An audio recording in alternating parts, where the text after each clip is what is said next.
The chairperson for this occasion, the General Secretary of the party, national officers present here, our former President John Akuffo, our former Vice President, Dr. Muhammad Bawumia, Chief of Staff, Honorable Freeman Osei Opare, and also former Chief of Staff, our beloved Kodu Jenny, Honorable Hackman Osajima, all distinguished ladies and gentlemen present, I greet you all and stand on existing protocol. This is a remarkable day in the history of our great party. I have a speech, but I won't read the speech because I've been given 20 minutes. But I will leave the speech for the sake of record and posterity in this party. We are children of the UGCC. We have forebears. We have a tradition of respect, a tradition for the search for the truth, a tradition for self-emancipation. Men and women who will not tolerate injustice and go sleep. They would rather die. And that's why sometimes it pains me very much when I see signs of injustice in this party. That is not our way. Our founders did not set out to do anybody mafia. They were the custodians of fundamental human rights. Some Ghanaians think that the UGCC leaders did not want independence. Then why did they form the party? They only resisted oppression. They only resisted a monolithic interpretation of politics. All powers in one person's hands. That's what their protest was all about. There was principle attached to what happened. They sought independence. They met in 1947 after a number of other meetings, and in short, they drew a constitution for the country. A constitution which contains visited us freely. Our family members consulted us on family matters. Our movements were only restricted, but nothing else. Release me before I die over here. If you read the original letter, you may end up in tears. And he reminded that the white man did something different, even when he found it necessary to arrest you. They stood that this should not happen again. So if Dankwa was associated with Ray Akoto, it was because of ideas, beliefs, and values. And I trust that this is going to be the underpinning factor of this institute. That we may know where we are coming from, who we are really, where we are going, and how we should get there, applying the basic principles of the Dankwa, Busia, Dombo tradition.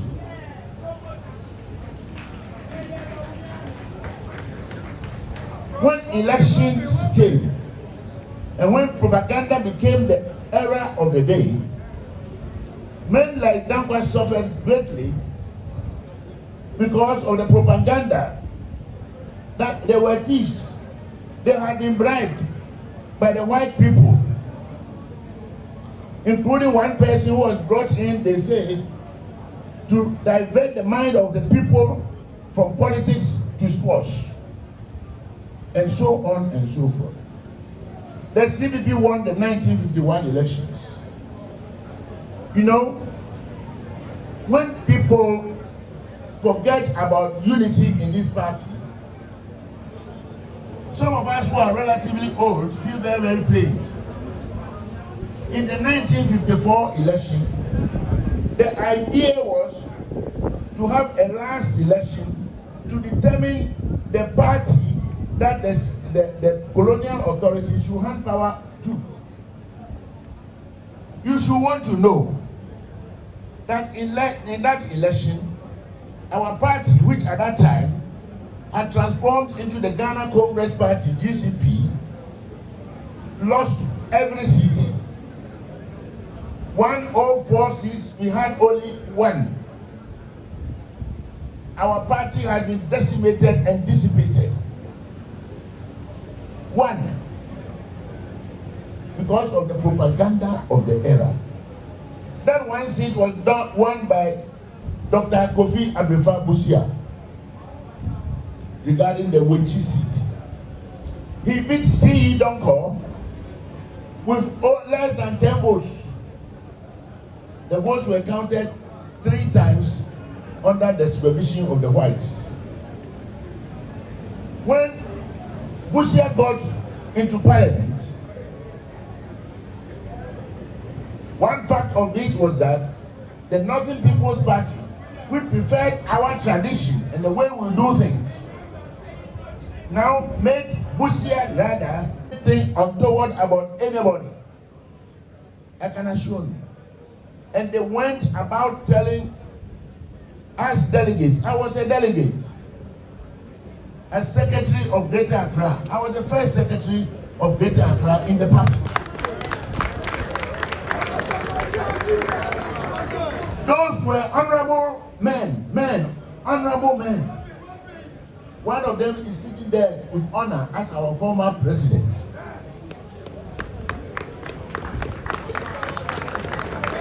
We all learned from this. And I remember carefully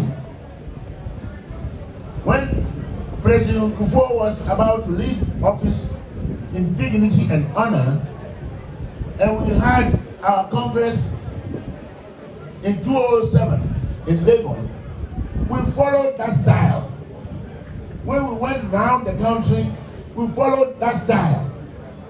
Everybody, President Akuffo Addo, Honorable Akma, there seated. I was a contestant who lost. We all went on one tangent. What will I do if fortune should smile on me and I should be elected? And what have I done before? I am praying all persons who are possible aspirants. Let us be as the old patriotic people did. Tell everybody what you yourself you have done in your life before, what you have done in the party, and what you will do for Ghana if you should have the luck of being elected presidential candidate of the NPP. If we should do that, this party will be successful. I want to remind you finally about the cost of disunity. The cost of disunity. Our party, the year 1979, when we had the elections that brought Liman of the PMP to power, was divided into PMP and UNC. I wrote a book on this. You only have to do JSS arithmetic and put the figures together, and you will have realized that the election was cold chop for the Dankwa Busia tradition, but we decided to fight among ourselves and we lost the election. Anyone who pursues the pathway of division is not working in the interest of the party, and he must be excused. Anybody, anytime, without reference to anyone, any man or woman, now or forever, who works against that established principle will not be doing us any good. And we lost. It changed the history of Ghana. Brothers and sisters of the elephants, we have come to a certain crossroad by the opening of this institute. We must learn, and that will help us a lot. There must also be what was before, party in partnership with government. I've gone about this matter once I sought to be national chairman, when I also sought to be a presidential candidate. It is of great value to me. Party in partnership with government. There must be a symbiotic relationship between our party, which is the mother of the government, at all given times. You will remember that when we lost the 1992 election, one thing we did was we formed committees. Those party committees we came to describe as opposition outside parliament. We did not go to parliament, but we formed our own parliamentary committees outside parliament. I don't know how many people have copies of that. This morning I showed my copy, a copy to Honorable Akuffo Addo. He says, let me keep it and make a photocopy and bring it back to you. His name was there. All the names were there. Honorable Akuffo Addo, the president, the former president now seated before us, who was a member of the political committee and chairman of another committee. All these committees were the reason for our winning power in the year 2000. Because there were these men who also, under the leadership of the Honorable J.H. Mensah in Parliament, who were working still with the knowledgeable people outside Parliament in various committees. Mr. Secretary General of the party, this is the blueprint. I will present it to you today. Make sure this principle is sustained forever.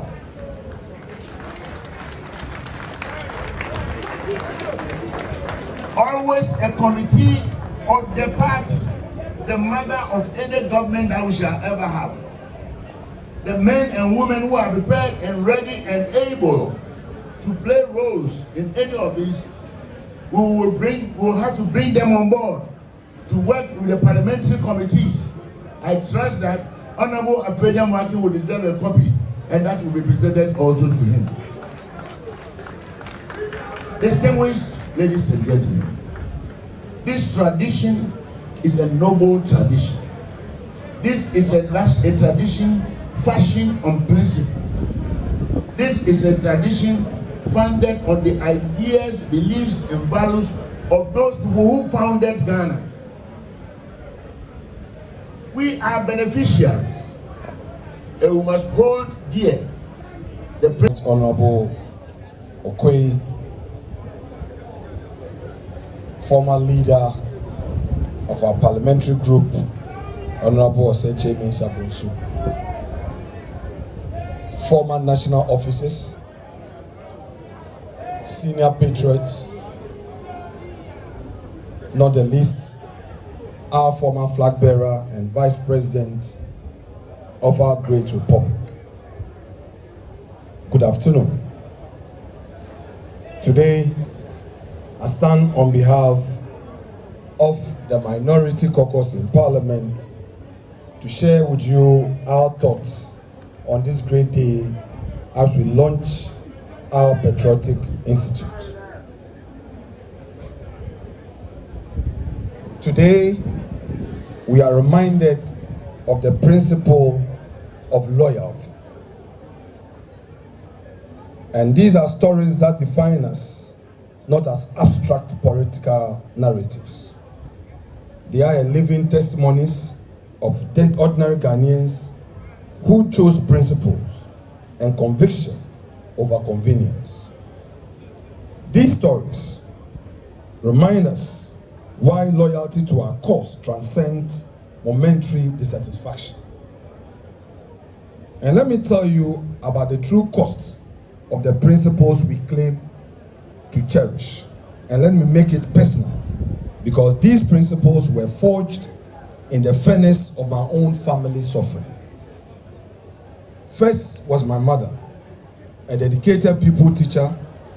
She lost her livelihood because she refused to bend the knee to the 31st December Women's Movement, and as a result, she was redeployed, a weapon that they used. And she stood firm because her husband was part of this great tradition. She could have joined the 31st December Women's Movement and saved her career, but she chose loyalty to her convictions over the security of her salary. My stepfather, a hard-working mason foreman at Pomase Pottery Enterprise in Winneba, found himself demoted and transferred to Akuffo Warehouse after the 1996 elections, not for incompetence, not for any professional failure, but for the crime of wearing his NPP allegiance openly. His expertise, his years of dedicated service, his proven competence, all rendered worthless by political vindictiveness. And my own dad, a civil servant at the Ministry of Agriculture's Mechanization Division, became a casualty of his own courage for daring to challenge the junta's excesses. He was not merely dismissed, he was forced into exile in La Côte d'Ivoire when an opportunity arose for him to serve at the UN in Geneva.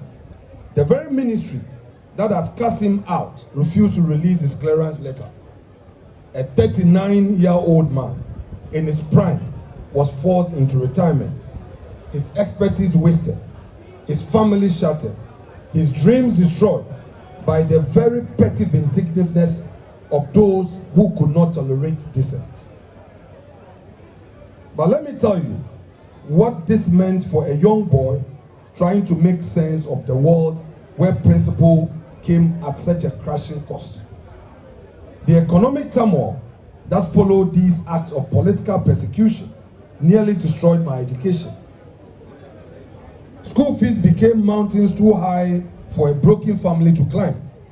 As my parents struggled, my mother without her teaching post, my stepfather demoted to menial work, my father in exile, my educational future hung by the finest of threads.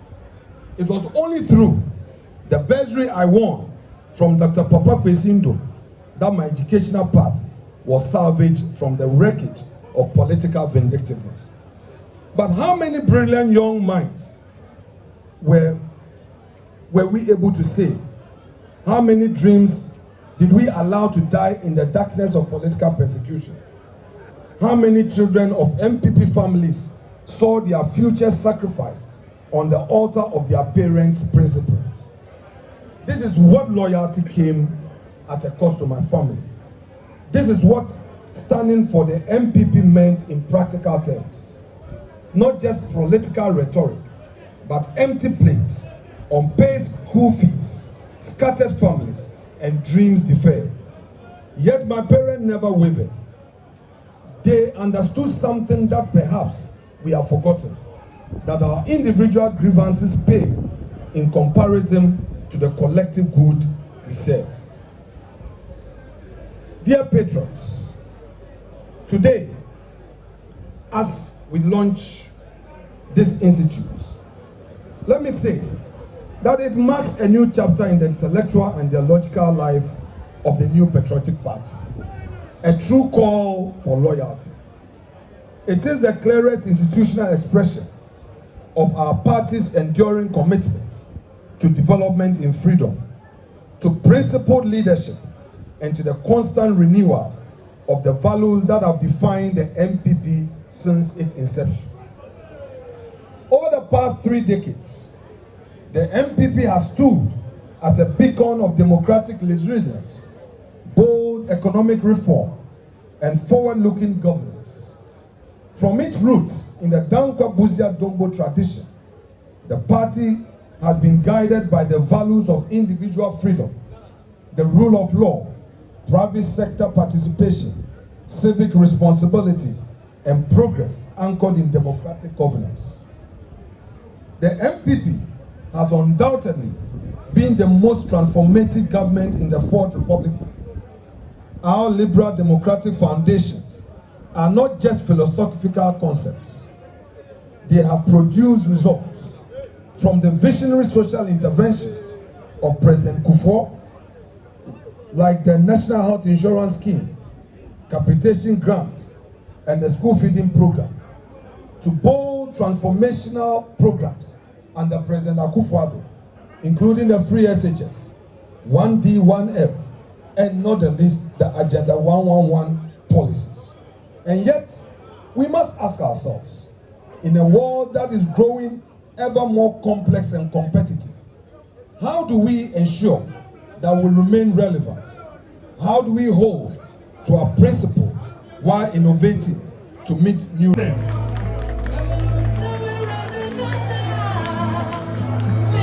The former President of the Republic, His Excellency John Akuffo, to give us a message and also to officially launch the Patriotic Institute for us.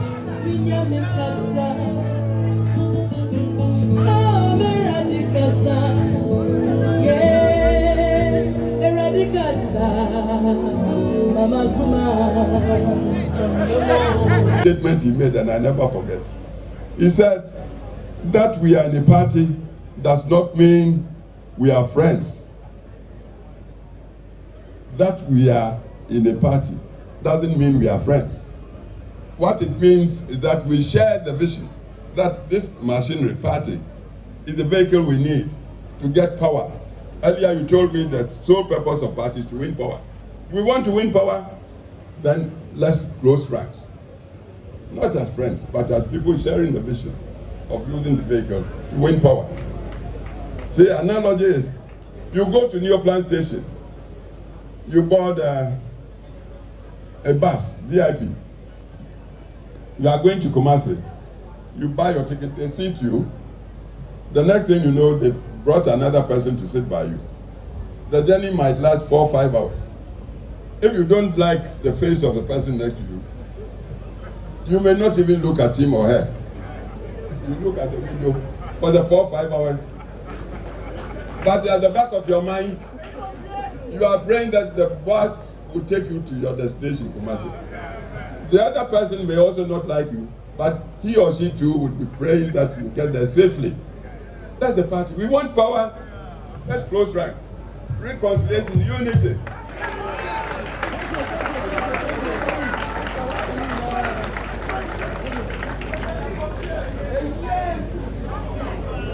If we are not learning to reconcile, and if we are also not learning that Ghana is awake and getting more and more critical, especially of the politicians. Grassroots. We must not take grassroots for a joke.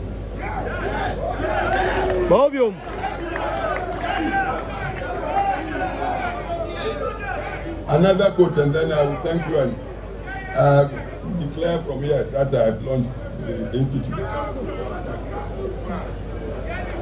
Dr. Afrajan, who used to be the electoral commissioner. It was he who said elections are won at the polling station. I gave you the analogy. I live in my fine bungalow. My children, they are all grown, they've gone. When it comes to voting, perhaps it's just my vote I can go and cast. But the man at the gate, the watchman, has 2-3 wives, got 10 children. If I do not secure his trust and understanding to support me, do you think I can win that election? No. So grassroots. Let everybody feel counted. Yes. Tell them. And it's not a matter, just a matter of going to dish out money. It's not just dishing out money. Let the people trust that you, when you have chance, you serve the good interest, inclusively of all of us, humanity. That's the central vision, the central belief. We talked down Akuffo Addo Bawumia. What they believed in was common humanity who must be respected and be given dignity of humanity. If we do this, then I tell you we have no problems. And the institute that I seize this occasion to launch, I pray God should bless it and should be an institute to impart deeper awareness of what getting involved in party means. It's all about power. Power, if you don't have power, you are dead. That's what it is. So we must know the nature of power, must learn how do we get everybody in the community to appreciate that we are capable when entrusted with power, to use it to serve the general populace, to make life better and happier for all of us as humans. This is what the Institute should be about. So I bless the Institute and I use this occasion to launch it. God bless all of you. Thank you. Thank you.